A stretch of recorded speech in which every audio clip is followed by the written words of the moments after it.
As the summer continues, the summer adventures keep going, as today we have The Great Outdoors, which was released in 1988.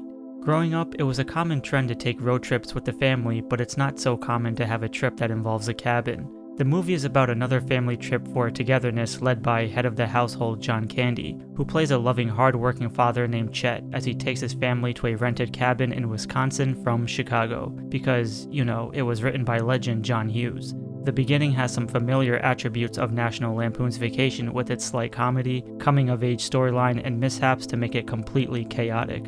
Chet's family consists of his caring wife Connie and their two kids Buck and Benny, and the movie seemed pretty decent and relaxing up until their family bond soon comes to a halt as Chet's brother-in-law Roman, played by Dan Akroyd, makes a surprise visit with his wife and two creepy twin daughters. And not to mention also freeloading off of their cabin to one-up Chet on just how much of a better father he is and how much more money he has because he's an investor. As the film progresses, John Candy puts a solid grade A effort showing emotions through his facial expressions when things don't go as planned, like when he's trying to teach his son Benny water skiing, a haunted story that creates nightmares, a bat that invades the cabin, or even Chet eating a 96-ounce steak. All classic scenarios. However, there's two important storylines in the film, whereas for me, probably the most essential part of the entire movie is the scene involving Chet and Buck, his older son. As Chet briefly mentions that the point of this trip is for Buck to understand that this is family tradition and a way for both father and son to connect and create memories with their families, as Chet's father did this when he was younger, and now Chet wants to pass down the torch to his son so he can one day do this with his family in the future. I really wish they took advantage of this storyline because it felt pretty powerful and emotional to only be sidetracked by Buck's hormones. Because here, he meets a girl named Cammy who works at a fast food joint, and the rest of the movie has him wanting to prove he's serious and not just using her as a summer fling. And spoiler alert, that's exactly what happens. In any case, the movie doesn't really offer much incentive, although the scenery is beautiful, and that's something Roman doesn't understand, because he's all about business and money, and this is where the second main storyline kicks in. He fails to see nature and his surroundings for what it's worth and continues to put a damper on Chet's mood and eventually cons him into investing $25,000. However, it isn't until later that Roman feels guilty for doing such an act because he knows Chet's a hard and honest working man, and after a fallout with some harsh exchange of words, Roman returns to check and informs the family that he's bankrupt. So later, we also learn his wife isn't happy in the marriage and that he's failing as a father as he doesn't know how to be there for his daughters.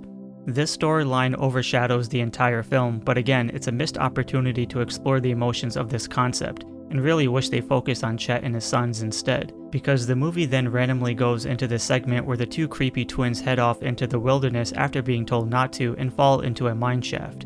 So the movie suddenly becomes more about Roman instead of Chet as he bravely goes and saves his kids, and then there happens to be this giant-ass bear whom they assumed was a myth, comes and attacks their cabin. The movie then concludes with both families on good terms and understanding, with Chet learning Roman's family will be staying with them until he gets back on his feet.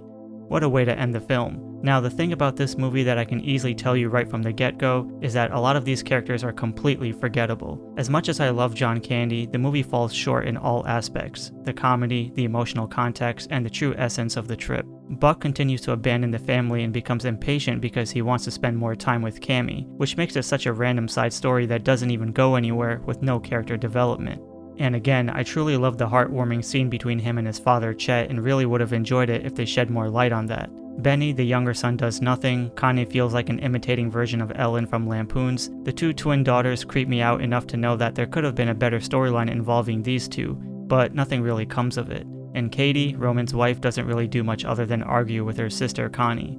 And as for Roman, not even Dan Akroyd's comedy or good acting can save the film from its missed opportunity to become something great when you have two powerful actors as the leads. Overall, this movie is okay, it's not great by any means, and could have been one of the best comedy duo trips John Hughes had to offer, especially involving the summer, but I guess he used up all his creative juices to write Planes, Trains, and Automobiles, which came out a year prior. Nonetheless, it's a nice movie to watch in the background, but all I can say is I wish it could have been something more. Let me know in the comments below what you think about The Great Outdoors, and stay tuned for the next review.